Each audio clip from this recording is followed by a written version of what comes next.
the divine Pymander of Hermes, Mercurius, Trismegistus, an Egyptian philosopher. In 17 books, translated formerly out of the Arabic into Greek, and thence into Latin and Dutch, and now out of the original into English, by that learned divine doctor Everard, printed by Robert White in London in 1650. Judicious Reader,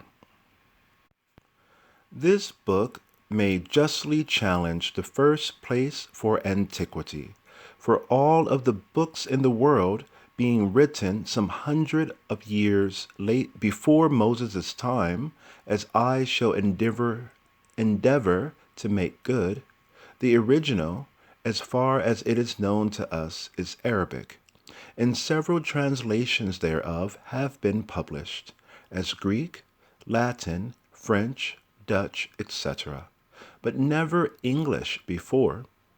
It is a pity that the learned translator, Dr. Everard, is not alive, and received himself the honor and thanks due to him from Englishmen for his good will to and pains for them, in translating a book of such infinite worth out of the original into their mother tongue.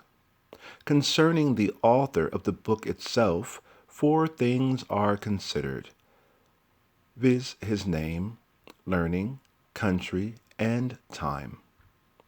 Number 1. The name by which he was commonly titled is Hermes Trismegistus, i.e., Mercurius der Maximus, or the thrice greatest intelligencer. And well might he be called Hermes, for he was the first intelligencer in the world, as we read of, that communicated knowledge to the sons of men by writing or engraving. He was called Der Maximus, for some reasons which I shall afterwards mention. Number 2. His learning will appear as by his works, so by the right understanding the reason of his name. Number 3. For his country he was king of Egypt. 4. For his time it is not without much controversy betwixt those that write of this divine, ancient author, in what time he lived in. Some say he lived after Moses' time, giving this slender reason for it. Specifically, because he was named Ter Maximus for being preferred, according to Egyptian customs, being chief philosopher, to be chief of the priesthood, and from thence to be chief in government or king. But if this be all their ground, you must excuse my dissent from this, and that for this reason, because, according to the most learned of his followers, Geber, Paracelsus, Henricus Nollius in Theoria Philosophica Hermetica Tractato Primo, he was called Ter Maximus, for having perfect and exact knowledge of all things contained in the world, which things he divided into 3 kingdoms, as he calls them, specifically mineral, vegetable, animal, which 3 he did excel in the right understanding of. Also, because he attained to and transmitted to posterity, although in an enigmatic and obscure style, the knowledge of the quintessence of the whole universe, which universe, as I said before, he divided into 3 parts, otherwise called the great elixir of the philosophers, which is the receptacle of all celestial and terrestrial virtues, which secret many ignorantly deny. Many have chargeably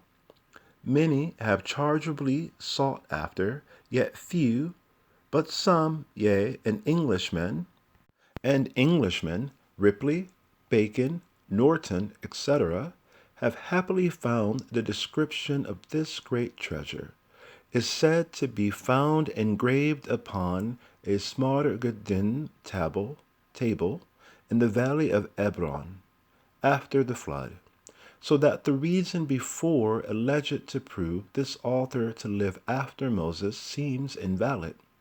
Neither does it away appear that he lived in Moses' time, although be the opinion of some, as of John Functius, who said in his chronology that he lived 21 years before the law was given by Moses in the wilderness.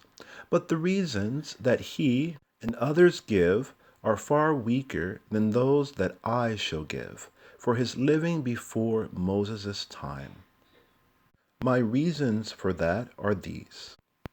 First, because it is received amongst the ancients that he was the first that invented the art of communicating knowledge to the world, by writing or engraving. Now, if so, then in all probability, he was before Moses, for it is said of Moses that he was from his childhood, Acts 7:22, skilled in all the Egyptian learning, which could not well have been without the help of literature, which we never read of any before that invented by Hermes. Chapter 10. Secondly, he is said by himself to be the son of Saturn, and by others to be the scribe of Saturn.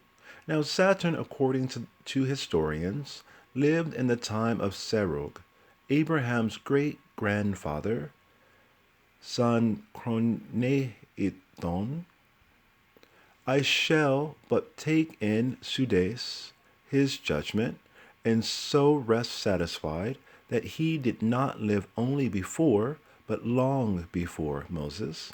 His words are these: Credo Mercurium Trismegistum Sapientum Egyptium Produce anti Pharaonem Sudes.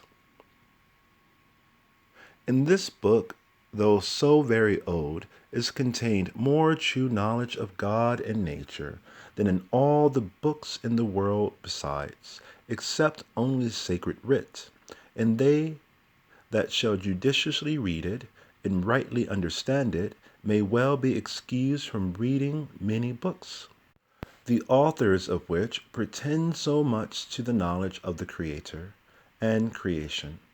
If God ever appeared in any man, he appeared in him, as it appears by this book, that a man who had not the benefit of his ancestors' knowledge, being, as I said before, the first inventor of the art of communicating knowledge to posterity by writing, should be so high a divine and so deep a philosopher, seems to be a thing more of a god than of man, and therefore it was the opinion of some that he came from heaven, not born upon earth.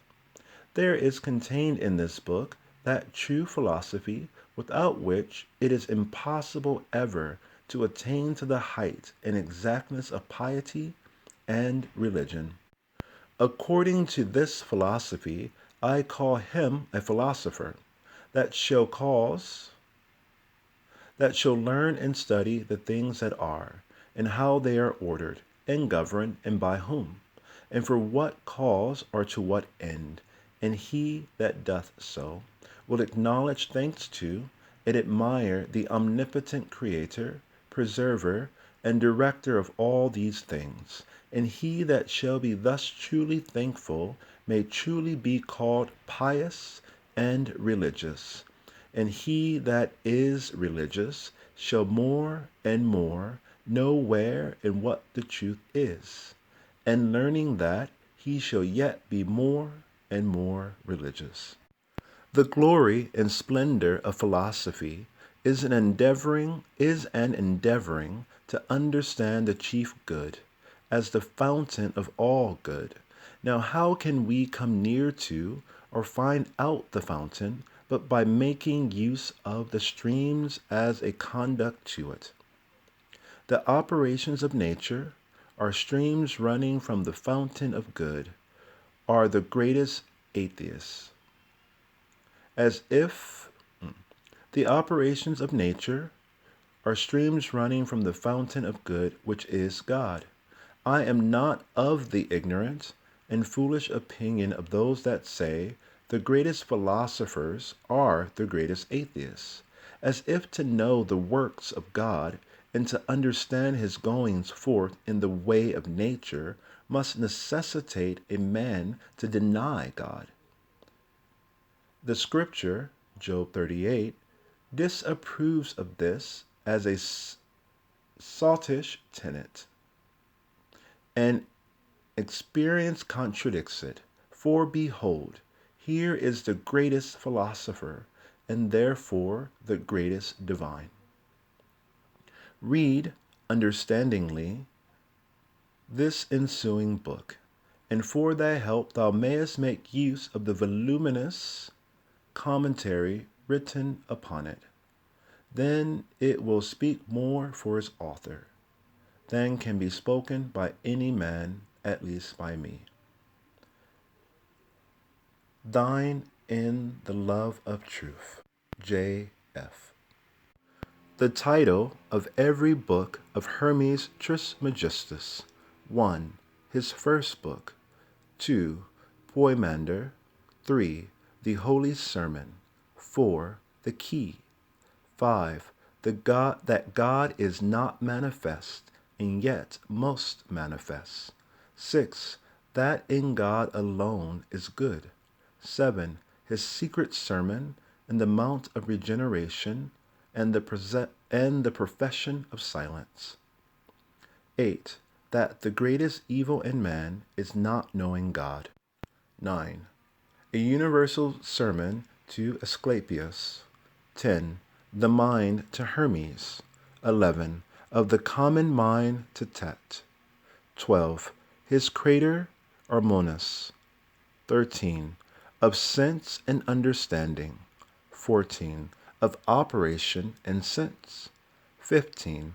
Of truth to his son Tet. 16. That none of the things that are can perish. 17. To Asclepius, to be truly wise. Hermes Trismegistus, his first book. O my son, I write this first book, both for humanity's sake and for piety towards God. For there can be no religion more true or just than to know the things that are, and to acknowledge thanks for all things to him that made them, which things I shall not cease continually to do. What then should a man do, O Father, to lead his life well, seeing there is nothing here true? Be pious and religious, O my son, for he that doth so is the best and highest philosopher, and without philosophy it is impossible ever to attain to the height and exactness of piety or religion. But he that shall learn and study the things that are, and how they are ordered and governed, and by whom, and for what cause, or to what end, will acknowledge thanks to the workman, as to a good father, an excellent nurse, and a faithful steward, and he that gives thanks shall be pious or religious, and he that is religious shall know both where the truth is and what it is, and learning that, he will be yet more and more religious. For never, O son, shall or can that soul, which while it is in the body lightens and lifts up itself to know and comprehend that which is good and true, slide back to the contrary.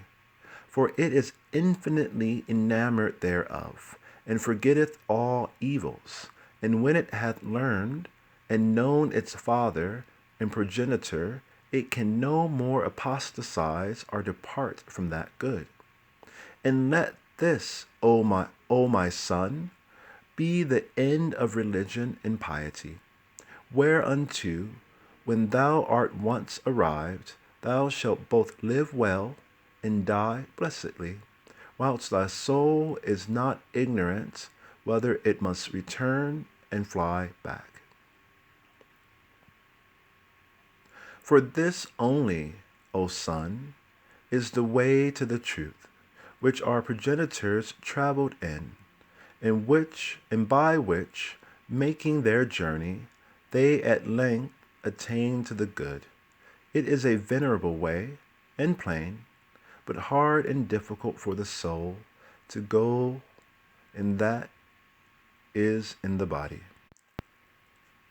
For first must it war against its own self, and after much strife and dissension, it must be overcome of one part.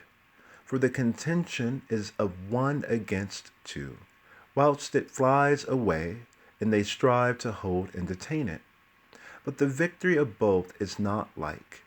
For the one hasteth to that which is good, but the other is a neighbor to the things that are evil. And that which is good desireth to be set at liberty, but the things that are evil love bondage and slavery. And if the two parts be overcome, they become quiet, and are content to accept of it as their ruler. But if the one be overcome of the two, it is by them led and carried to be punished by its being in continuance here. This is, O son, the guide in the way that leads thither, for thou must first forsake the body before thy end, and get the victory in this contention and strifeful life, and when thou hast overcome, return. But now, O my son, I will by heads run through the things that are. Understand thou what I say, and remember what thou hearest. All things that are moved. Only that which is not is unmovable. Every body is changeable. Not every body is dissolvable. Some bodies are dissolvable. Every living thing is not mortal. Not every living thing is immortal. That which may be dissolved is also corruptible. That which abides always is unchangeable. That which is unchangeable is eternal. That which is always made is always corrupted. That which is made but once is never corrupted, neither becomes any other thing. First, God. Secondly, the world. Thirdly, man. The world for man, man for God. Of the soul, that part which is sensible is mortal, but that which is reasonable is immortal. Every essence is immortal. Every essence is unchangeable. Everything that is double. None of the things that are stand still.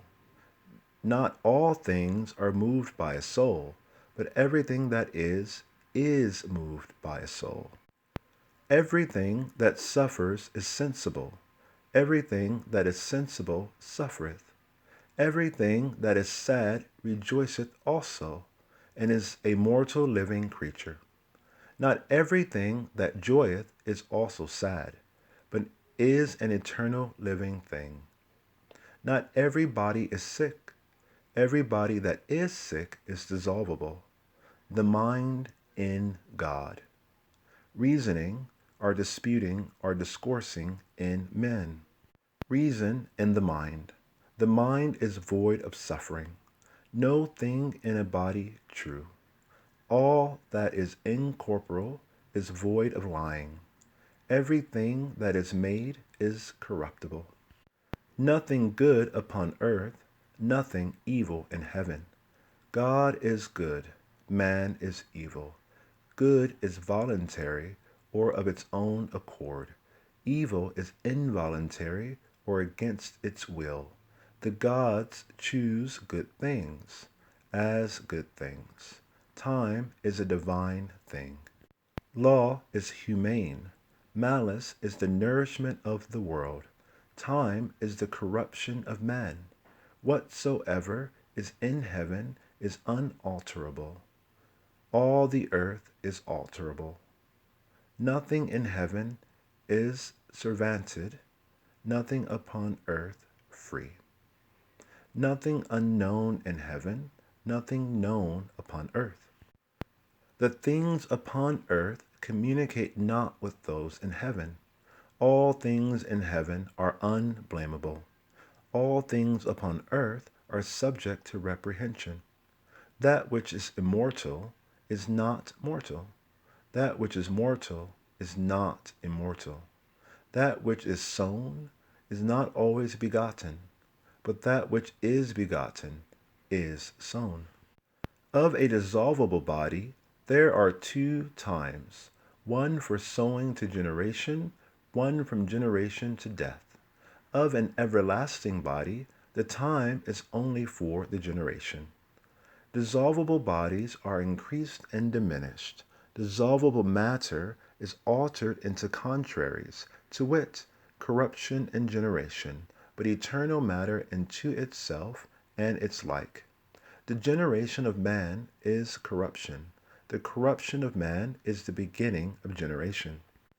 That which offsprings or begetteth another is itself an offspring or begotten by another. Of things that are, some are in bodies, some in their ideas. Whatsoever belong to operation or working are in a body. That which is immortal partakes not of that which is mortal. That which is mortal cometh not into a body immortal, but that which is immortal cometh into that which is mortal. Operations or workings are not carried upwards, but descend downwards. Things upon earth do nothing advantage those in heaven, but all things in heaven do profit and advantage the things upon earth. Heaven is capable and a fit receptacle of everlasting bodies, the earth of corruptible bodies. The earth is brutish, the heaven is reasonable and rational. The heaven is reasonable or rational. Those things that are in heaven are subjected or placed under it, but the things on earth are placed upon it. Heaven is the first element. Providence is divine order. Necessity is the minister or servant of providence. Fortune is the carriage or effect of that which is without order, the idol of operation, a lying fantasy or opinion. What is God? The immutable or unalterable good. What is man? An unchangeable evil.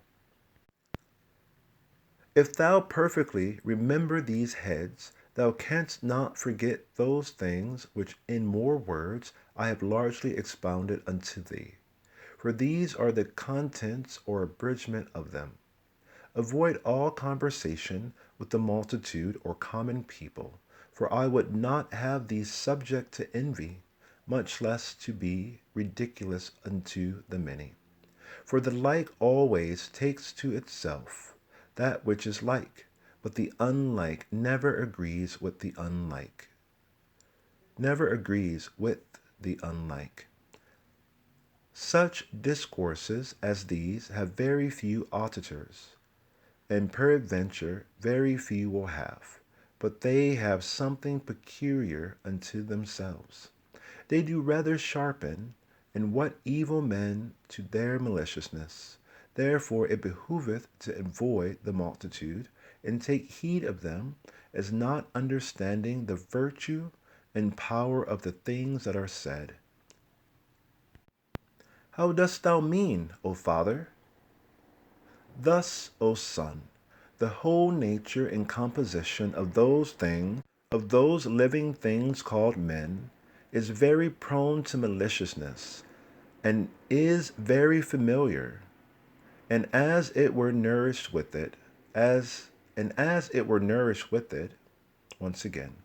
Thus, O son, the whole nature and composition of those living things called men is very prone to maliciousness, and is very familiar, and as it were nourished with it, and therefore is delighted with it. Now, this white, a creature, if it shall come to learn or know that the world was once made, and all things are done according to providence and necessity, destiny, or fate, bearing rule over all, will he not be much worse than himself, despising the whole because it was made? And if he may lay the cause of evil upon fate or destiny, he will never abstain from any evil work. Wherefore we must look warily to such kind of people, that being in ignorance, they may be less evil for fear of that which is hidden and kept secret. End of Book 1. The Divine Pymander of Hermes Mercurius Trismegistus, the second book, called Poemander.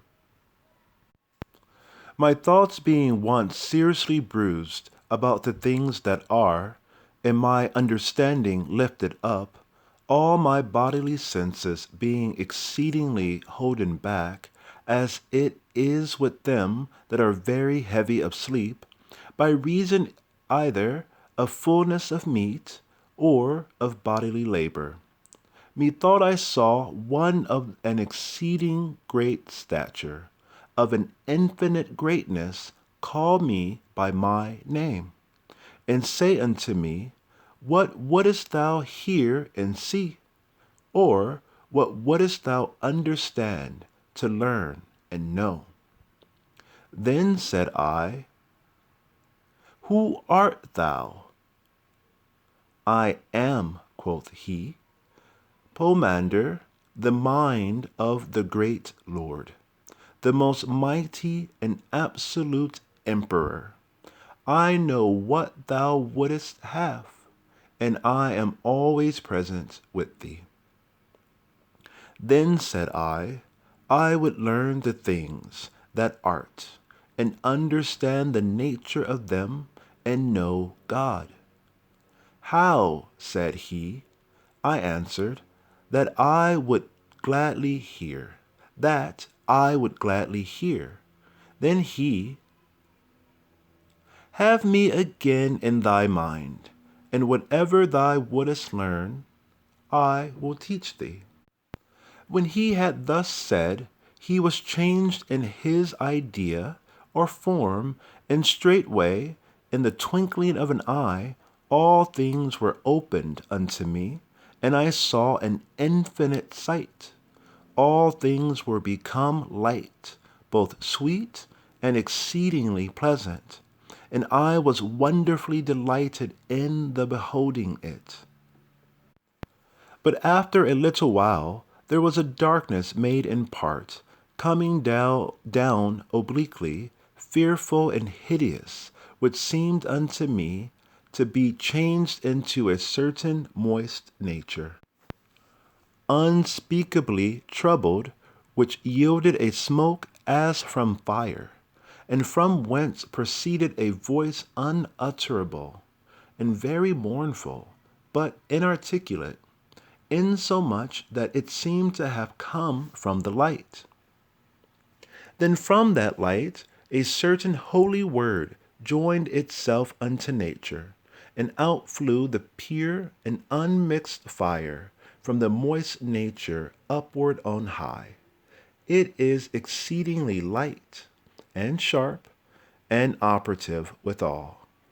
And the air, which was also light, followed the Spirit, and mounted up to fire, from the earth and the water, insomuch that it seemed to hang and depend on it.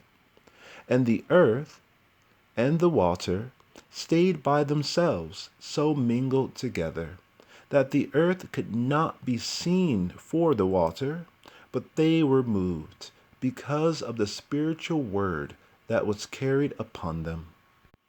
Then said Poemander unto me, Dost thou understand thy vision, and what it meaneth? I shall know, said I. Then said he, I am that light, the mind, thy God, who am before that moist nature that appeareth out of darkness, and that bright and lightful word from the mind is the Son of God. How is that? Quoth I. Thus, replied he, understand it, that which in thee seeth and heareth, the word of the Lord, and the mind, the Father, God, differeth not one from the other, and the unison of these is life. Trismegistus, I thank thee. Pymander. But first conceive well the light in thy mind, and know it. When he had thus said, for a long time me looked steadfastly one upon the other, insomuch that I trembled at his idea or form. But when he nodded to me, I beheld in my mind the light that is innumerable, the light that is innumerable, and the truly indefinite ornament or world, and that the fire is comprehended or contained in or by a most great power, and constrained to keep its station. These things I understood, seeing the word of Pymander, and when I was mightily amazed, he said unto me, Hast thou seen in thy mind that archetypal form, which was before the interminated and infinite beginning? Thus Pymander to me. But whence, quoth I, of whereof are the elements of nature made? Pymander said, of the will and counsel of God, which taking the word and beholding the beautiful world in the archetype thereof, imitated it, and so made this world, by the principles and vital seeds or soul-like productions of itself. For the mind being God, male and female, life and light, brought forth by the word another mind, the workman, which being God of the fire and the spirit, fashioned and formed 7 other governors, which in their circles contain the sensible world, whose government or disposition is called fate or destiny. Straightway leaped out, or exalted itself front the downward born elements of God, the Word of God, into the clean and pure workmanship of nature, and was united to the workman, mind, for it was consubstantial. And so the downward born elements of nature were left without reason, that they might be the only matter. But the workman, mind, together with the word, containing the circles and whirling them about, turned round as it will his own workmanship, and suffered them to be turned from an indefinite beginning to an undeterminable end, for they always begin where they end. And the circulation or running round of these, as the mind willeth, out of the lower or downward born elements, brought forth unreasonable or brutish creatures, for they had no reason, the air flying things, and the water such as swim. And the earth and the water were separated, either from the other, as the mind would. And the earth brought forth from herself such living creatures as she had, four-footed and creeping beasts, wild and tame. But the Father of all things, the mind being life and light, brought forth man, like unto himself, whom he loved as his proper birth. For he was all beauteous, having the image of his Father. For indeed God was exceedingly enamored of his own form or shape, and delivered unto it all his own workmanships. But he, seeing and understanding the creation of the workman in the whole, would needs also himself fall to work, and so was separated from the Father, being in the sphere of generation or operation. Having all power, he considered the operations or workmanships of the seven. But they loved him, and every one made him partaker of his own order. And he, learning diligently and understanding their essence and partaking their nature, resolved to pierce and break through the circumference of the circles, and to understand the power of him that sits upon the fire. And having already all power of mortal things, of the living, and of the unreasonable creatures of the world, stooped down and peeped through the harmony, and breaking through the strength of the circles, so showed and made manifest the downward born nature, the fair and beautiful shape or form of God, which when he saw, having in itself the unsatiable beauty, and all the operation of the seven governors, and the form or shape of God, he smiled for love, as if he had seen the shape or likeness in the water, or the shadow upon the earth of the fairest human form. And seeing in the water a shape like unto himself in himself, he loved it, and would cohabit with it. And immediately upon the resolution ensued the operation, and brought forth the unreasonable image or shape. Nature presently laying hold of what it so much loved, did wholly wrap herself about it, and they were mingled, so they loved one another. And for this cause, man above all things that live upon earth is double, mortal because of his body, and immortal because of the substantial man. For being immortal and having power of all things, he yet suffers mortal things, and such as are subject to fate or destiny. And therefore being above all harmony, he is made and become a servant to harmony, and being hermaphrodite, or male and female, and watchful, he is governed by and subjected to a Father that is both male and female and watchful. After these things I said, Thou art my mind, and I am in love with reason. Then said Pymander, This is the mystery that to this day is hidden and kept secret, for nature being mingled with man brought forth a wonder most wonderful. For he having the nature of the harmony of the seven, from him whom I told thee, the fire and the spirit, nature continued not, but forthwith brought forth 7 men, all males and females and sublime, are on high, according to the natures of the 7 governors. And after these things, O Pymander, quoth I am now come into a great desire, and longing to hear. Do not digress or run out. But he said, Keep silence, for I have not yet finished the first speech.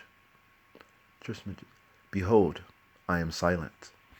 The generation therefore of these 7 was after this manner, the air being feminine, and the water desirous of copulation, took from the fire its ripeness, and from the aether spirit And so nature produced bodies after the species and shape of men.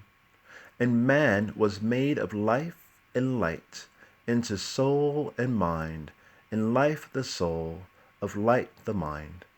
And so all the members of the sensible world continued until the period of the end, bearing rule and generating. Hear now the rest of that speech, thou so most desirous to hear. When that period was fulfilled, the bond of all things was loosed and untied by the will of God. For all living creatures, being hermaphroditical, or male and female, were loosed and untied together with man. And so the males were apart by themselves, and the females likewise. And straightway God said to the Holy Word, increase and increasing, and multiply in multitude all you my creatures in workmanships, and let him that is endued with mind know himself to be immortal, and that the cause of death is the love of the body, and let him learn all things that are. When he had thus said, Providence by fate and harmony made the mixtures and established the generations, and all things were multiplied according to their kind. And he that knew himself came at length to the supersubstantial of every way substantial good. But he that through the error of love loved the body abideth wandering in darkness, sensible, suffering the things of death. Trismegistus. But why do they that are ignorant sin so much, that they should therefore be deprived of immortality? Thou seemest not to have understood what thou hast heard. Peradventure, I seem so to thee, but I both understand and remember them. I am glad for thy sake if thou understoodest them. Tell me, why are they worthy of death, that are in death? Because there goeth a sad and dismal darkness before its body, of which darkness is the moist nature, of which moist nature the body consisteth in the sensible world, from whence death is derived. Hast thou understood this aright? But why or how doth he that understands himself go or pass into God? That which the word of God said, say I, because the Father of all things consists of life and light, whereof man is made. Thou sayest very well. God and Father is light and life, of which man is made. If therefore thou learn and believe thyself to be of the life and light, thou shalt again pass into life. But ye tell me more, O my mind, how I shall go into life. God saith, let the man endued with a mind mark, consider, and know himself well. Have not all men a mind? Take heed what thou sayest. For I, the mind, come unto men that are holy and good, pure and merciful, and that live piously and religiously. And my presence is a help unto them, and forthwith they know all things, and lovingly they supplicate and propitiate the Father, and blessing him, they give him thanks, and sing hymns unto him, being ordered and directed by filial affection and natural love. And before they give up their bodies to the death of them, they hate their senses, knowing their works and operations.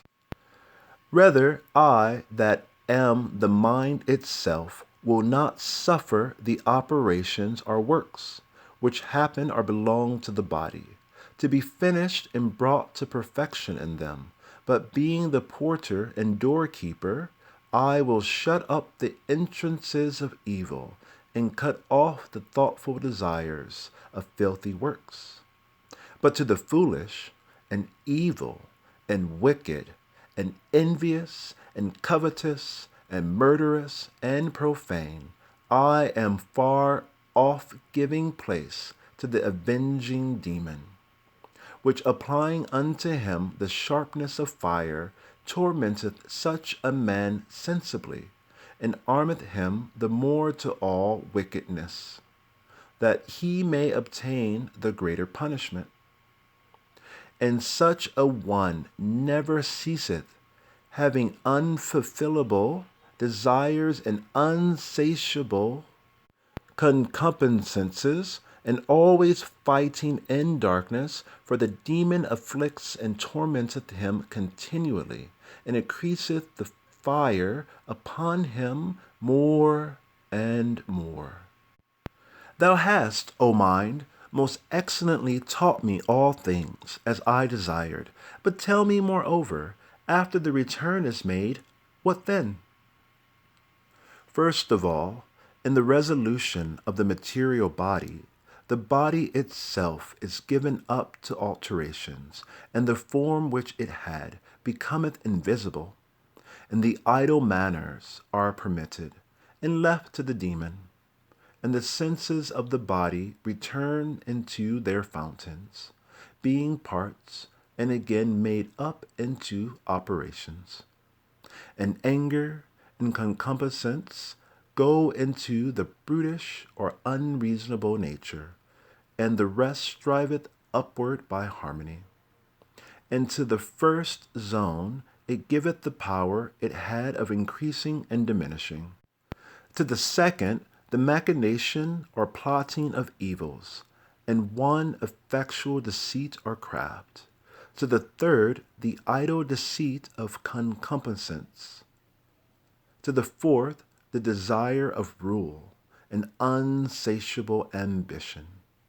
To the fifth, profane boldness, and headlong rashness of confidence. To the sixth, evil and ineffectual occasions of riches. And to the seventh zone, subtle falsehood always lying in wait. And then being made naked of all the operations of harmony, it cometh to the eighth nature, having its proper power, and singeth praises to the Father with the things that are. And all that are present rejoice, and congratulate the moving of it, and being made like to them with whom it converseth, it heareth also the powers that are above the eighth nature, singing praise to God in a certain voice that is peculiar to them. And then in order they return unto the Father, and themselves deliver themselves to the powers, and becoming powers they are in God. This is the good, and to them that know, to be deified. Furthermore, why sayest thou, what resteth, but that understanding all men thou become a guide, and a way leader to them that are worthy, that the kind of humanity, or mankind, may be saved by God. When Pymander had thus said unto me, he was mingled among the powers. But I, giving thanks, and blessing the Father of all things, rose up, being enabled by him, and taught the nature of the whole, and having seen the greatest sight or spectacle. And I began to preach unto men the beauty and fairness of piety and knowledge. O ye people, men, born and made of earth, which have given yourselves over to drunkenness and sleep, and to ignorance of God, be sober, and cease your sure fate, whereto you are allured, and invited by brutish and unreasonable sleep. And they that heard me come willingly and with one accord. And then I said further, Why, O men of the offspring of the earth, why have you delivered yourselves unto death, having power to partake of immortality? Repent and change your minds, you that have together walked in error, and have been darkened in ignorance. Depart from that dark light, be partakers of immortality, and leave or forsake corruption. And some of them that heard me, mocking and scorning, went away and delivered themselves up to the way of death. But others, casting themselves down before my feet, besought me that they might be taught. But I, causing them to rise up, became a guide of mankind, teaching them the reasons how and by what means they may be saved. And I sowed in them the words of wisdom, and nourished them with ambrosian water of immortality. And when it was evening, and the brightness of the same began wholly to go down, I commanded them to give thanks to God. And when they had finished their thanksgiving, everyone returned to his own lodging. But I wrote in myself the bounty and beneficence of Pymander. And being filled with what I most desired, I was exceeding glad. For the sleep of the body was the sober watchfulness of the mind, and the shutting of my eyes the true sight, and my silence great with child, and full of good, and the pronouncing of my words the blossoms and fruits of good things. And thus came to pass, or happened unto me, which I received from my mind, that is Pymander, the Lord of the Word, whereby I became inspired by God with the truth. For which cause with my soul and whole strength I give praise and blessing unto the Father. Holy is God, the Father of all things. Holy is God, whose will is performed and accomplished by his own powers. Holy is God, that determineth to be known, and is known of his own, of those that are his. Holy art thou, that by thy word hast established all things. Holy art thou, of whom all nature is in the image. Holy art thou, whom nature hath not formed. Holy art thou, that art stronger than all power. Holy art thou, that art greater than all excellency. Holy art thou, who art better than all praise. Accept these reasonable sacrifices from a pure soul, and a heart stretched out unto thee. O thou unspeakable, unutterable, to be praised with silence, I beseech thee, that I may never err from the knowledge of thee. Look mercifully upon me, and enable me, and enlighten with this grace those that are in ignorance, the brothers of my kind, but thy sons. Therefore I believe thee, and bear witness, and go into the life and light. Blessed art thou, O Father, thy man would be sanctified with thee, and thou hast given him all power. So mote it be. End of Book 2. The third book, called the Holy Sermon. The glory of all things, God, and that which is divine, and the divine nature, the beginning of things that are. God, and the mind, and nature, and matter, and operation, are working and necessity, and the end and renovation. For there were in the chaos an infinite darkness in the abyss or bottomless depth. and water, and a subtle spirit intelligible in power. And there went out the holy light, and the elements were coagulated from the sand out of the moist substance. And all the gods distinguished the nature full of seeds. And all the gods distinguished the nature full of seeds. And when all things were interminated and unmade up, the light things were divided on high, and the heavy things were founded upon the moist sand. All things being terminated or divided by fire, and being sustained or hung up by the Spirit, they were so carried, and the heaven was seen in 7 circles. And the gods were seen in their ideas of the stars, with all their signs, and the stars were numbered with the gods in them, and the sphere was all lined with air, carried about in a circular motion by the Spirit of God. And every god by his eternal power, and every god by his internal power, did that which was commanded him.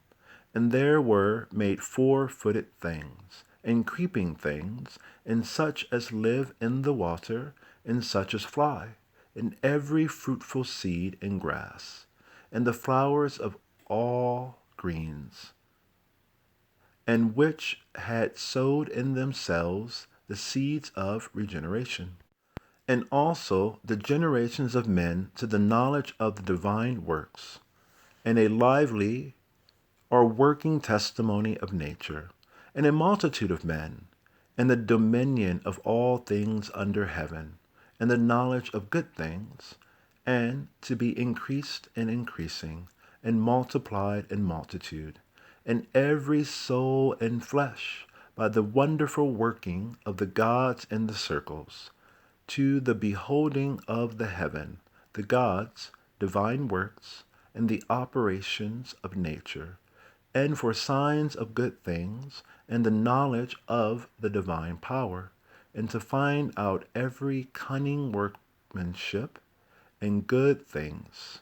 So it beginneth to live in them, and to be wise according to the operation of the course of the circular gods, and to be resolved into that which shall be great monuments, and remembrances of the cunning works done upon earth, leaving them to be read by the darkness of times.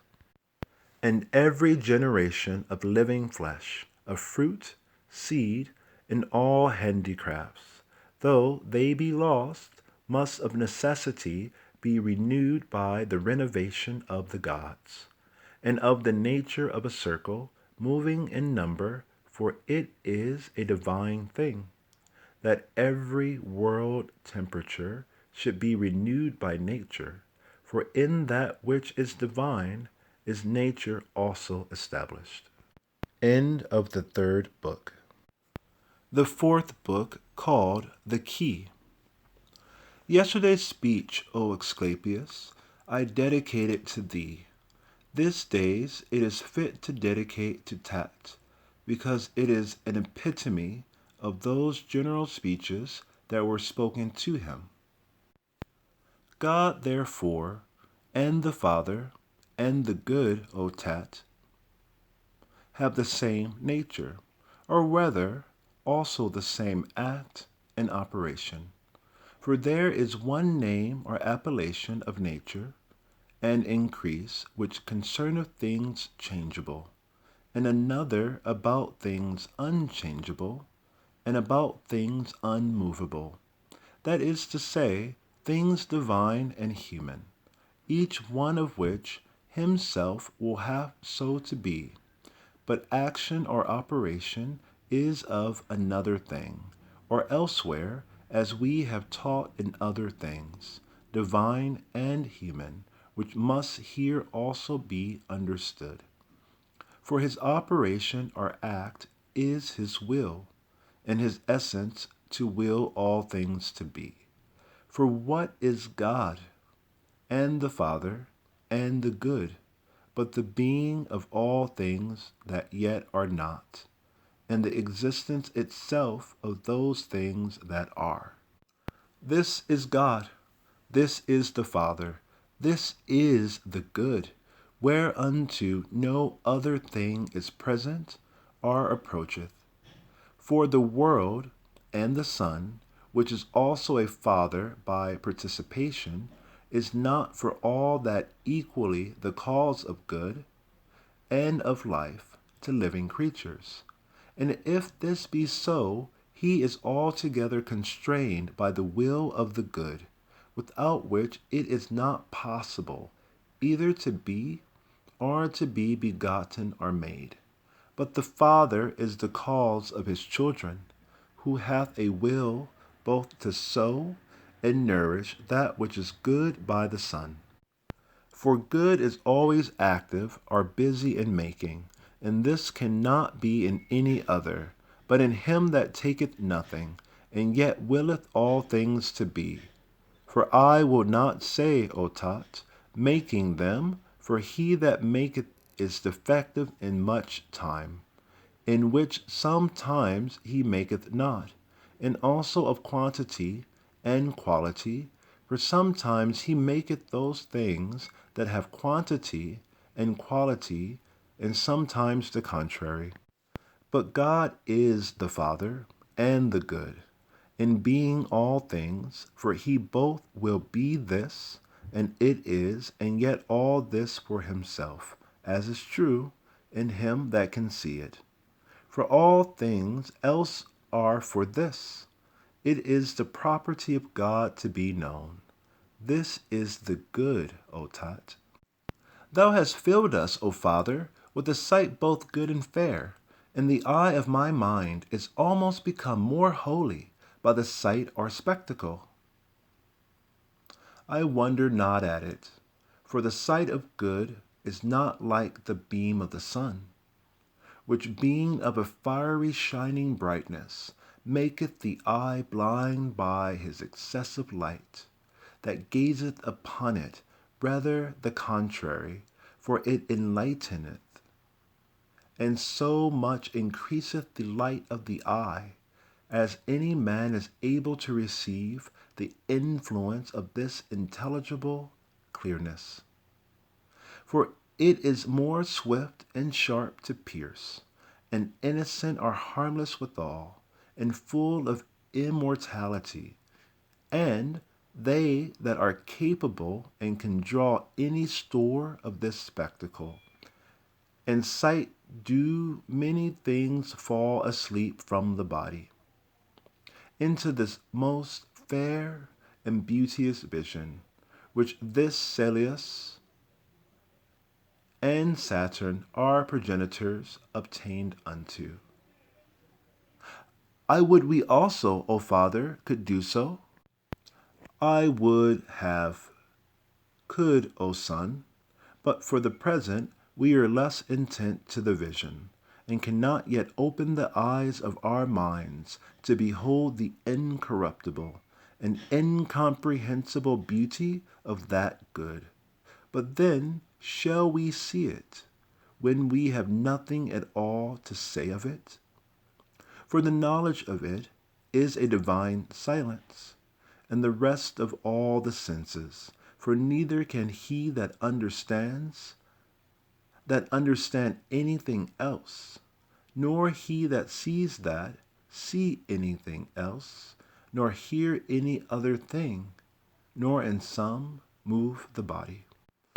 For shining steadfastly upon, and round about the whole mind it enlighteneth all the soul, and losing it from the bodily senses and motions, it draweth it from the body, and changeth it wholly into the essence of God.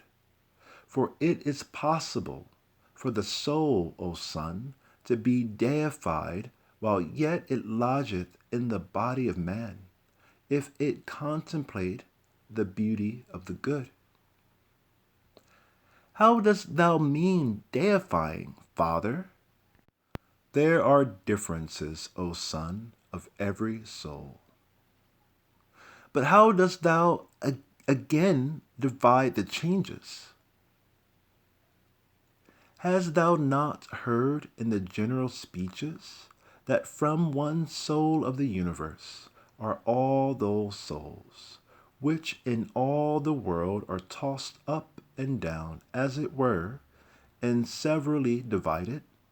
Of these souls there are many changes, some into a more fortunate estate, and some quite contrary. For they which are of creeping things are changed into those of watery things, and those of things living in the water to those of things living upon the land, and airy ones are changed into men, and human souls that lay hold of immortality are changed into demons. And so they go on into the sphere or region of the fixed gods. For there are two choirs or companies of gods, one of them that wander, and another of them that are fixed. And this is the most perfect glory of the soul. But the soul, entering into the body of a man, if it continue evil, shall neither taste of immortality, nor is partaker of the good. But being drawn back the same way, it returneth into creeping things. And this is the condemnation of an evil soul. And the wickedness of a soul is ignorance. For the soul that knows nothing of the things that are, neither the nature of them, nor that which is good, but is blinded, rusheth and dasheth against the bodily passions, and unhappy as it is, not knowing itself, it serveth strange bodies and evil ones, carrying the body as a burden, and not ruling, but ruled. And this is the mischief of the soul. On the contrary, the virtue of the soul is knowledge. For he that knows is both good and religious, and already divine. But who is such a one, O Father? He that neither speaks, nor hears many things. For he, O Son, that heareth two speeches or hearings, fighteth in the shadow. For God, and the Father, and good, is neither spoken nor heard. This being so in all things that are the senses, because they cannot be without them. But knowledge differs much from sense, for sense is of things that surmount it, but knowledge is the end of sense. Knowledge is the gift of God, for all knowledge is unbodily, but useth the mind as an instrument, as the mind useth the body. Therefore, both intelligible and material things go both of them into bodies, for of contraposition that is setting one against another, constranity and contrariety, all things must consist, and it is impossible it should be otherwise. Who therefore is this material God? The fair and beautiful world, and yet it is not good, for it is material and easily passable. Nay, it is the first of all passable things, and the second of the things that are, and needy or wanting somewhat else. And it was once made, and is always, and is ever in generation, and made, and continually makes, generates things that have quantity and quality. For it is movable, and every material motion is generation. But the intellectual stability moves the material motion after this manner. Because the world is a sphere, that is a head, and above the head there is nothing material, as beneath the feet there is nothing intellectual. The whole universe is material. The mind is the head, and it is moved spherically, that is like a head. Whatsoever therefore is joined or united to the membrane or film of this head, wherein the soul is immortal. And as the soul of a man made body hath its soul full of the body, but those that are further from that membrane have the body full of soul. The whole is a living wight, a creature, and therefore consisteth of material and intellectual. And the world is the first, and man the second living wight, a creature, after the world. But the first of things that are mortal, and therefore hath whatsoever benefit of the soul all the others have. And yet for all this he is not only not good, but flatly evil, as being mortal. For the world is not good as it is movable, nor evil as it is immortal. But man is evil, both as he is movable and as he is mortal. But the soul of man is carried in this manner. The mind is in reason, reason in the soul in the spirit in the body. The spirit being diffused and going through the veins and arteries and blood, both moveth the living creature, and after a certain manner beareth it. Wherefore some also have taught, wherefore some also have thought the soul to be blood, but deceived in nature, not knowing that first the spirit must return into the soul, and then the blood is congealed, the veins and arteries emptied, and then the living thing dieth. And this is the death of the body. All things depend on one beginning. All things depend on one beginning, and the beginning depends on that which is one and alone. And the beginning is moved, that it may again be a beginning. But that which is one standeth and abideth, and is not moved. There are therefore these three, God the Father, and the good, the world, and man. God hath the world, and the world hath man. And the world is the Son of God, and man, as it were, the offspring of the world. For God is not ignorant of Relan, but knows him perfectly, and will be known by him. This only is healthful to man, the knowledge of God. This is the return of Olympus. By this only the soul is made good, and not sometimes good and sometimes evil, but of necessity good. What meanest thou, O Father? Consider, O Son, the soul of a child, when as yet it hath received no dissolution of its body, which is not yet grown, but is very small. How then it look upon itself? It sees itself beautiful, and not having been yet spotted with the passions of the body, but as it were depending yet upon the soul of the world.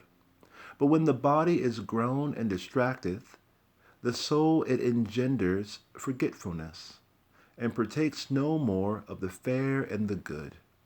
And forgetfulness is evilness. The like also happeneth to them that go out of the body, for when the soul runs back into itself, the spirit is contracted into the blood, and the soul into the spirit. But the mind being made pure and free from these clothing, and being divine by nature, taking a fiery body, rangeth abroad in every place, leaving the soul to judgment, and to the punishment it hath deserved. Why dost thou say, O Father, that the mind is separated from the soul, and the soul from the spirit? When even now thou sayest the soul was the clothing or apparel of the mind, and the body of the soul.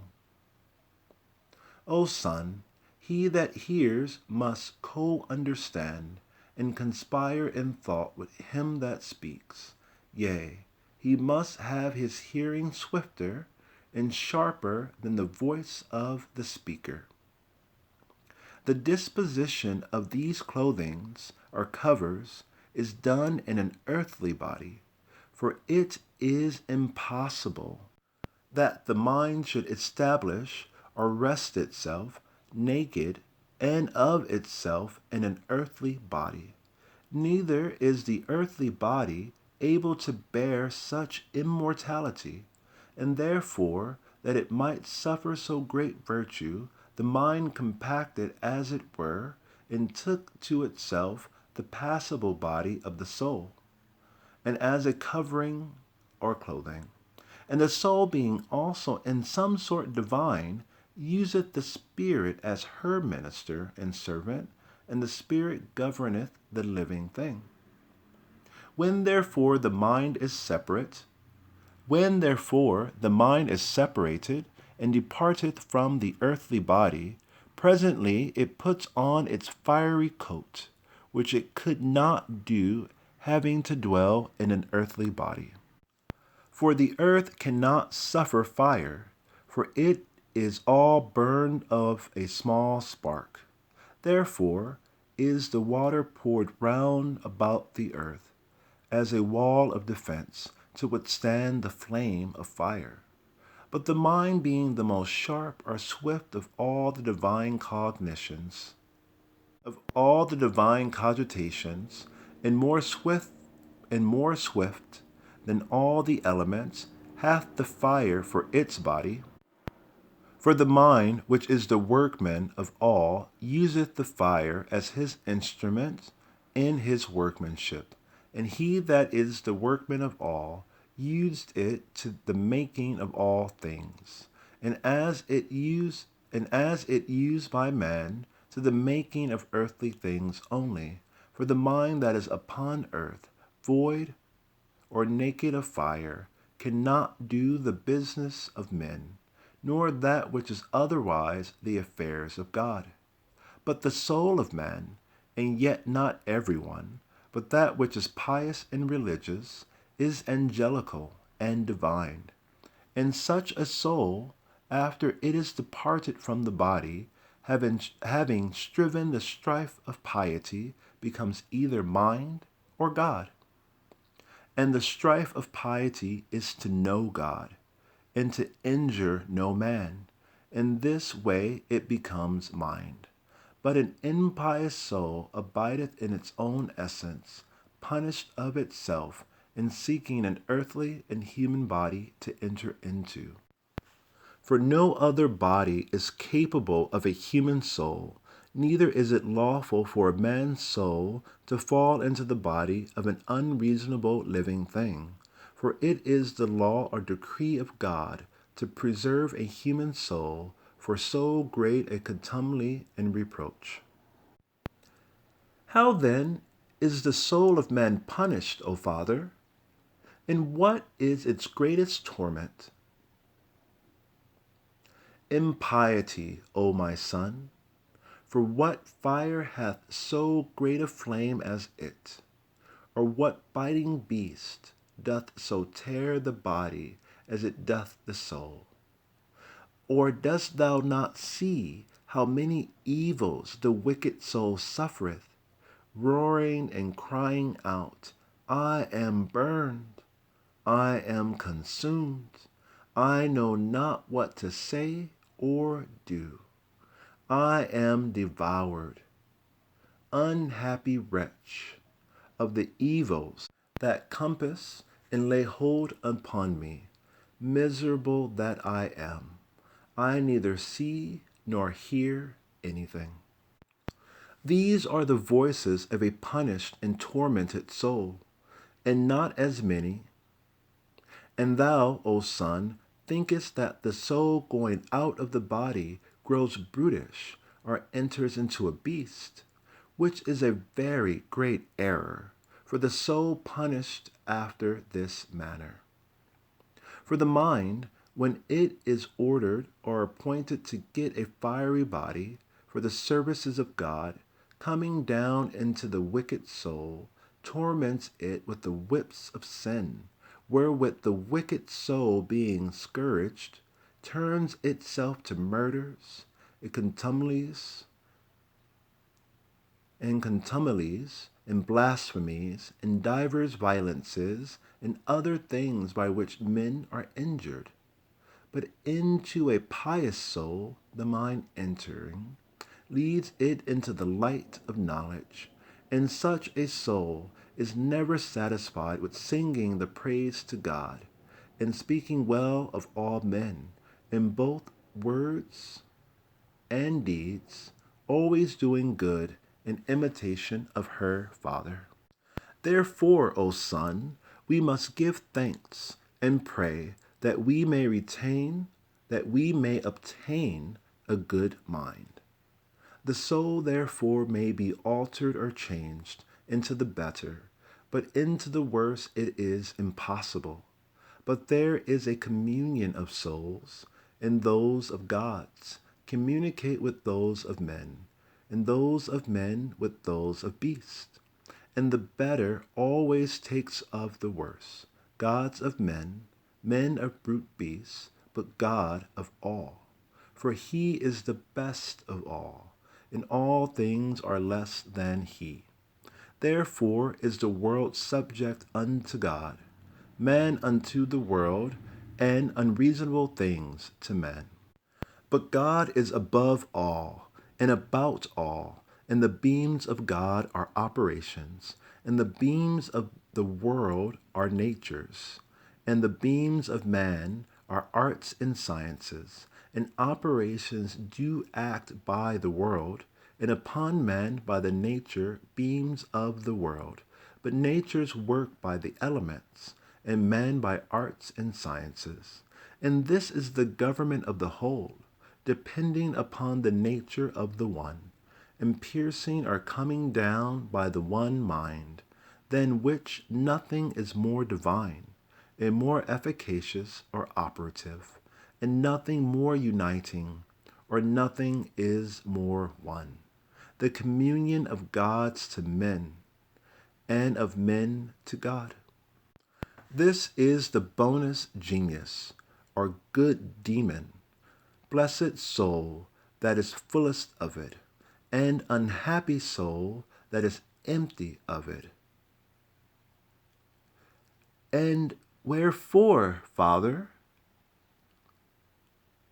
Know, Son, that every soul hath the good mind, for of that it is we now speak, and not of that minister of which we said before, that he was sent from the judgment. For the soul without the mind can neither do nor say anything. For many times the mind flies away from the soul, and in that hour the soul neither seeth nor heareth, but is like an unreasonable thing, so great is the power of the mind. But neither brookish it an idle or lazy soul, but leaves such a one fastened to the body, and by it pressed down. And such a soul, O Son, hath no mind, wherefore neither must such a one be called a man. For man is a divine living thing, and is not to be compared to any brute beast that lives upon earth, but to them that are above in heaven, that are called gods. Rather, if we shall be bold to speak the truth, he that is a man indeed is above them, or at least they are equal in power, one to the other. For none of the things in heaven will come down upon the earth, and leave the limits of heaven, but a man ascends up into heaven, and measures it. And he knoweth what things are on high, and what below, and learneth all other things exactly. And that which is the greatest of all, he leaveth not the earth, and yet is above, so great is the greatness of his nature. Wherefore we must be bold to say that an earthly man is a mortal God, and that the heavenly God is an immortal man. Wherefore By these two are all things governed, the world and man, but they in all things else, of that which is one. End of the fourth book. The fifth book, called That God is Not Manifest, and Yet Most Manifest. This discourse I will also make to thee, O Tat, that thou mayest not be ignorant of the more excellent name of God. But do thou contemplate in thy mind how that which to many seems hidden and unmanifest may be most manifest unto thee. For it were not all, if it were apparent, for whatsoever is apparent is generated or made. For it was made manifest, but that which is not manifest is ever. For it needeth not to be manifested, for it is always. And he maketh all other things manifest, being unmanifest as being always, and making other things manifest. He is not made manifest. Himself is not made, yet in fantasy he fantasieth all things, or in appearance he maketh them appear. For appearance is only of those things that are generated or made, for appearance is nothing but generation. But he is that one that is made, nor that is not made, nor generated. But he is that one that is not made nor generated, is also unapparent and unmanifest. But making all things appear, he appeareth in all and by all. But especially he is manifested to or in those things wherein himself listeth. Thou, therefore, O Tat, my son, pray first to the Lord and Father, and to thee alone, and to the one from whom is one to be merciful to thee, that thou mayest knowest and understand so great a God, and that he would shine one of his beams upon thee in thy understanding. But only the understanding sees that which is not manifest or apparent, as being itself not manifest or apparent. And if thou canst, O Tat, it will appear to the eyes of thy mind. For the Lord, void of envy, appeareth through the whole world. Thou mayest see the intelligence, and take it in thy hands, and contemplate the image of God. But if that which is in thee be not known or apparent unto thee, how shall he in thee be seen, and appear unto thee by the eyes? But if thou wilt see him, consider and understand the sun, consider the course of the moon, consider the order of the stars. Who is he that keepeth order? For all order is circumscribed and or terminated, for all order is circumscribed or terminated in number and place. The sun is the greatest of the gods in heaven, to whom all the heavenly gods give place. To whom all the heavenly gods give place. The sun is the greatest of the gods in heaven, to whom all the heavenly gods give place, as to a king and potentate, and yet he being such a one, greater than the earth or the sea, is content to suffer infinite lesser stars to walk and move about himself. Whom doth he fear the while, O sun? Every one of these stars that are in heaven do not make the like or an equal course. Who is it that hath prescribed unto every one the manner and the greatness of their course? This bear that turns round about its own self, and carries around the whole world with her, who possessed and made such an instrument? Who hath set the bounds to the sea? Who hath established the earth? For there is somebody, O Tat, that is the maker and lord of these things. For it is impossible, O son, that either place, or number, or measure should be observed without a maker. For no order can be made by disorder or disproportion.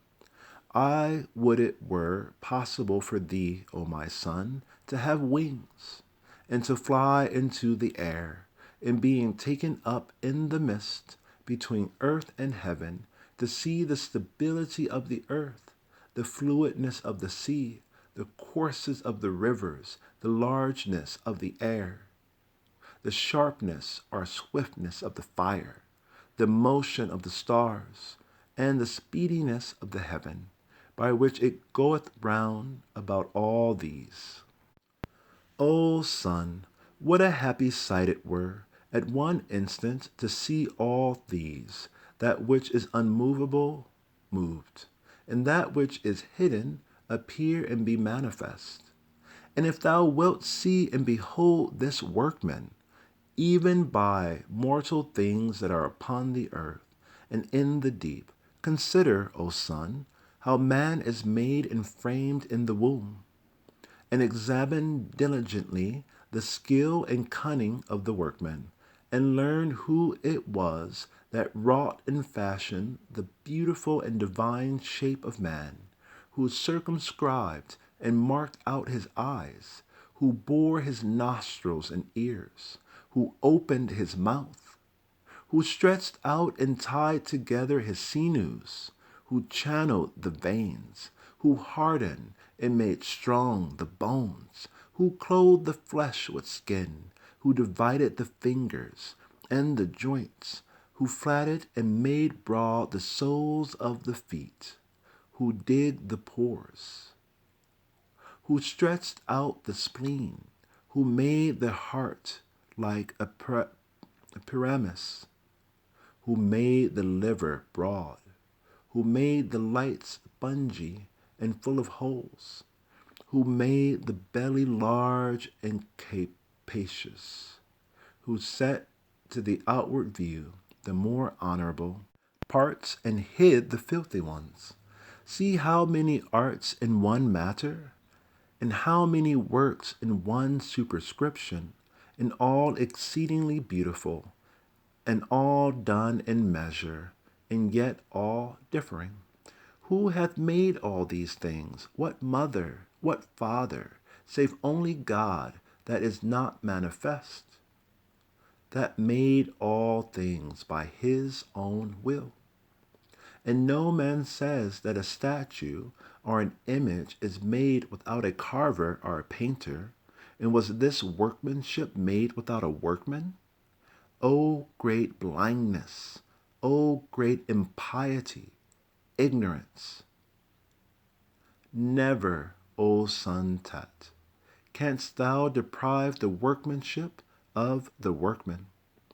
Rather, it is the best name of all the names of God, to call him the Father of all, for so he is alone, and this is his work, to be the Father. And if thou wilt force me to say anything more boldly, it is his essence to be pregnant, or great with all things, and to make them. And as without a maker, it is impossible that anything should be made. So it is that he should not always be, and always, so it is that he should not always be, and always be making all things in heaven, in the air, in the earth, in the deep, in the whole world, and in every part of the whole that is, or that is not. For there is nothing in the whole world that is not himself, both the things that are and the things that are not. For the things that are he hath made manifest, and the things that are not he hath hid in himself. This is God that is better than any name. This is he that is secret. This is he that is most manifest. This is he that is to be seen by the mind. This is he that is visible to the eye. This is he that hath no body, and this is he that hath many bodies. Rather, there is nothing of any body which is not he. For he alone is all things, and for this cause he hath all names, because he is the one Father, and therefore he hath no name, because he is the Father of all. Who therefore can bless thee, or give thanks for thee, or to thee? Which way shall I look when I praise thee? Upward, downward, outward, inward? For about thee there is no manner, nor place, nor anything else of all things that are. But all things are in thee, all things from thee. Thou givest all things, and takest nothing. For thou hast all things, and there is nothing that thou hast not. When shall I praise thee, O Father? For it is neither possible to comprehend thy hour, nor thy time. For what shall I praise thee? For what thou hast made, or for what thou hast not made? For those things for those things thou hast manifested, or for those things thou hast hidden? Wherefore shall I praise thee, as being of myself, or having anything of mine own, or rather being another's? For thou art what I am, thou art what I do, thou art what I say, thou art all things, and there is nothing else thou art not, thou art thou. All that is made, and all that is not made, the mind that understandeth, the Father that maketh and frameth, the good that worketh, the good that doth all things. Of the matter, the most suitable and slender part is air, and of the air the soul, of the soul the mind, of the mind God. End of the 5th book. The 6th book, called That in God Alone is Good. Good, O Asclepius, is in nothing but in God alone, or rather, God himself is the good always. And if it be so, then must he be an essence or substance void of all motion and generation, but nothing is void or empty of him. And this essence hath about or in himself a stable and firm operation, wanting nothing, most full, and giving abundantly. One thing is the beginning of all things, for it giveth all things. And when I name the good, I mean that which is altogether and always good. This is present to none, but God alone, for he wanteth nothing that he should desire to have it, nor can anything be taken from him, the loss whereof may grieve him, for sorrow is a part of evilness. Nothing is stronger than he, that he should be opposed by it, nor nothing equal to him, that he should be in love with it. Nothing unheard of to be angry, with nothing wiser to be envious at. In none of these beings in his essence, what remains but only the good? For as in this, being such an essence, there is none of the evils, so in none of the other things shall the good be found. For in all other things are all those other things, as well in the small of the great. For in all other things are all those other things, as well in the small as the great, and as well in the particulars as in this living creature, the greatest and mightiest of all. For all things that are made or generated are full of passion, generation itself being a passion. And where passion is, there is not the good. Where the good is, there is no passion. Where it is day, it is not night, and where it is night, it is not day. Wherefore it is impossible that in generation should be the good, but only in that which is not generated or made. Yet as the participation of all things is the matter bound, so also of that which is good. After this manner is the world good, as it maketh all things, and in the part of making or doing it is good, but in all other things not good. For it is passible and movable, and the maker of passible things. In man also the good is ordered, or taketh denomination, in comparison of that which is evil. For that which is not very evil is here good. And that which is here called good is the least particle or proportion of evil. It is impossible, therefore, that the good should be here pure from evil, for here the good groweth evil, and growing evil it doth not still abide good. In not abiding good it becomes evil. Therefore in God alone is the good, or rather God is the good. Therefore, O Asclepius, there is nothing in men or among men but the name of good.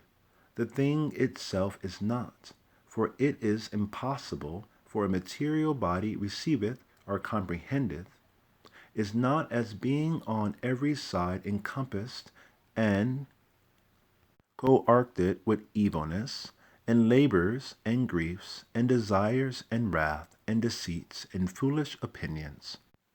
And in that which is the worst of all, Asclepius, every one of the forenamed things is here believed to be the greatest good, especially that supreme mischief, the pleasures of the belly, and the ringleader of all evils.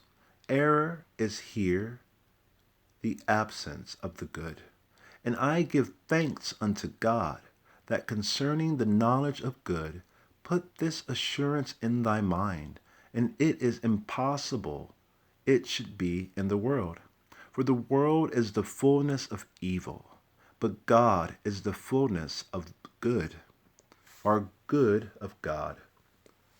For the eminences of all appearing beauty are in the essence more pure, more sincere, and peradventure they are also the essence of it. For we must be bold to say, Asclepius, that the essence of God, if he have an essence, is that which is fair or beautiful. But no good is comprehended in this world. For all things that are subject to the eye are idols, and as it were shadows. But those things that are not subject to the eye are ever, especially the essence of the fair and the good. And as the eye cannot see God, so neither the fair and the good. For these are the parts of God that partake the nature of the whole, proper and familiar unto him alone, inseparable, most lovely, whereof either God is enamored, or they are enamored of God. Wherefore they are ignorant, and go not in the way of piety, dare call man fair and good, never seeing so much as in a dream what good is, but being enfolded and wrapped upon all evil, and believing that the evil is the good, they by that means both use it unsatiably and are afraid to be deprived of it, and therefore they strive by all possible means that they may not only have it, but also increase it. Such, O Asclepius, are the good and fair things of men, which we can neither love nor hate, for this is the hardest thing of all, that we have need of them, and cannot live without them. End of the 6th book. The 7th book, his secret sermon in the Mount of Regeneration, and the profession of silence, to his son Tet. In the general speeches, O Father, discoursing of the divinity, thou speakest enigmatically, and didst not clearly reveal thyself, saying that no man can be saved before regeneration. And when I did humbly entreat thee, at the going up the mountain, after thou hadst discoursed unto me, having a great desire to learn this argument of regeneration, because among all the rest I am ignorant only of this, toldest me thou wouldest impart it unto me, when I would estrange myself from the world. Whereupon I made myself ready, and have vindicated the understanding that is in me from the deceit of the world. Now then, fulfill my defects, and, as thou saidst, instruct me of regeneration, either by word of mouth or secretly. For I know not, O Trismegistus, of what substance, or what womb, or what seed a man is thus born. O son, this wisdom is to be understood in silence, and the seed is the true good. Who soweth it, O Father? For I am utterly ignorant and doubtful. The will of God, O Son. And what manner of man is he that is thus born? For in this point I am clean deprived of the essence that understandeth in me. The Son of God will be another. God made the universe, that in everything consisteth of all powers. Thou tellest me a riddle, Father, and dost not speak as a father to his son. Son, things of this kind are not taught, but are by God, when he pleaseth, brought to remembrance. Thou speakest of things strained, are far-fetched and impossible, Father, and therefore I will directly contradict them. Wilt thou prove a stranger, son, to thy father's kind? Do not envy me, Father, or pardon me. I am thy natural son. Discourse unto me the manner of regeneration. What shall I say, O my son? I have nothing to say more than this, that I see in myself an unfeigned sight or spectacle, made by the mercy of God, and I am gone out of myself into an immortal body, and am not now what I was before, but was begotten in mind. This thing is not taught, nor is it to be seen in this formed element, for which the first compound form was neglected by me, in that I am now separated from it, for I have both the touch and the measure of it, yet am I now estranged from them? Thou seest, O Son, with thine eyes, but though thou look never so steadfastly upon me, with the body and bodily sight, thou canst not see, nor understand what I am now. Thou hast driven me, O Father, into no small fury and distraction of mind, for I do not now see myself. I would, O Son, that thou also wert gone out of thyself, like them that dream in their sleep. Then tell me this, who is the author and maker of regeneration? The child of God, one man by the will of God. Now, O Father, thou hast put me to silence forever, and all my former thoughts have quite left and forsaken me, for I see the greatness and shape of all things here below, and nothing but falsehood in them all. And since this mortal form is daily changed and turned by this time into increase and diminution as being falsehood, what therefore is true, O Trismegistus? That, O Son, which is not troubled, nor bounded, nor colored, not figured, not changed, that which is naked, bright, comprehensible only of itself, unalterable, unbodily. Now I am mad indeed, Father, for when I thought me to have been made a wise man by thee, with these thoughts thou hast quite dulled my senses. Yet it is so, as I say, O son, he that looketh only upon that which is carried upward as fire, that which is carried downward as earth, that which is moist as air, and that which bloweth or is subject to blast as air, that which is moist as water, and that which bloweth or is subject to blast as air. How can he sensibly understand that which is neither hard, nor moist, nor tangible, nor perspicacious, seeing it is only understood in power and operation? But I beseech and pray to the mind, which alone can understand the generation which is in God. Then am I, O Father, utterly unable to do it? God forbid, Son, rather draw or pull him unto thee, or study to know him, and he will come. But be willing, and it should be done, and it shall be done. Quiet, or make idle the senses of the body, purging thyself from unreasonable, brutish torments of matter. Have I any revengers or tormentors in myself, Father? Yes, and those not a few, but many are fearful ones. I do not know them, Father.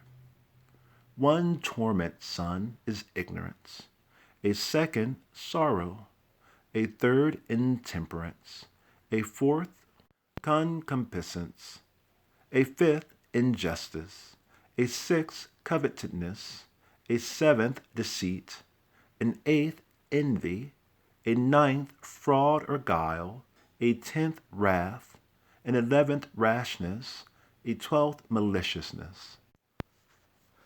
They are in number 12, and under these many more, some which through the prison of the body do force to inwardly place man to suffer sensibly, and they do not suddenly or easily depart from him that hath obtained mercy of God. And herein consists both the manner and reason of regeneration. And they do not suddenly or easily depart from him that hath obtained the mercy of God. And herein consists both the manner and the reason of regeneration. For the rest, O Son, hold thy peace, and praise God in silence, and by that means the mercy of God will not cease, or be wanting unto us. Therefore rejoice, my son, from henceforth being purged by the powers of God to the knowledge of the truth. For the revelation of God is come to us, and when that came, all ignorance was cast out. The knowledge of joy is come unto us, and when that comes, sorrow shall fly away to them that are capable of it. I call unto joy the power of temperance, a power whose virtue is most sweet. Let us take her unto ourselves, O Son, most willingly, for how at her coming hath she put away intemperance. Now I call the fourth continence, the power which is over concupiscence. This, O Son, is the stable and firm foundation of justice. For see how without labor she hath chased away injustice, and we are justified, O Son, when injustice is away. The sixth virtue which comes to us I call communion, which is against covetousness. And when that covetousness is gone, I call truth, and when she cometh, error and deceit vanishes. See, O Son, how the good is fulfilled by the access of truth. For by this mean, envy is gone from us, for truth is accompanied with the good, together also with life and light. And there came no more any torment of darkness, but being overcome, they are all fled away, suddenly and tumultuarily. Thou hast understood, O Son, the manner of regeneration, for upon the coming of these 10, the intellectual generation is perfected, and then it driveth away the 12, and we have seen it in the creation itself. Whatsoever therefore hath of mercy obtained this generation, which is according to God, he leaving all bodily sense, knoweth himself to consist of divine things, and rejoiceth, being made by God stable and immutable. O Father, I conceive and understand, not by the sight of mine eyes, but by the intellectual operation, which is by the powers. I am in heaven, in the earth, in the water, in the air. I am in living creatures, in the plants, in the womb, everywhere. Yet tell me further this one thing. How are the torments of darkness, being in number 12, driven away and expelled by the 10 powers? What is the manner of it, Trismegistus? This tabernacle, O Son, consists of the zodiacal circle. This tabernacle, O Son, consists of the zodiacal circle, and this consisting of 12 numbers, the idea of one. But all formed nature admit of diverse conjugations to the deceiving of men. And though they be different in themselves, yet are they united in practice. As, for example, rashness is inseparable from anger, and they are also indeterminate. Therefore, with good reason, do they make their departure, being driven away by the 10 powers, that is to say, by the dead. For the number of 10, O Son, is the begetter of souls, and their life and light are united, where the number of unity is born of the Spirit. Therefore, according to reason, unity bathe the number of 10, and the number of 10 hath unity. O Father, I now see the universe, and myself in the mind. This is regeneration, O Son, that we should not any longer fix our imagination upon this body, subject to the 3 dimensions, according to this speech which we have now commented, that we may not at all culminate the universe. That we may not at all calumniate the universe.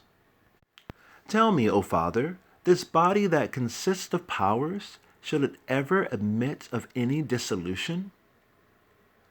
Good word, Son, and speak not things impossible, for so thou shalt sin, and the eye of thy mind grow wicked.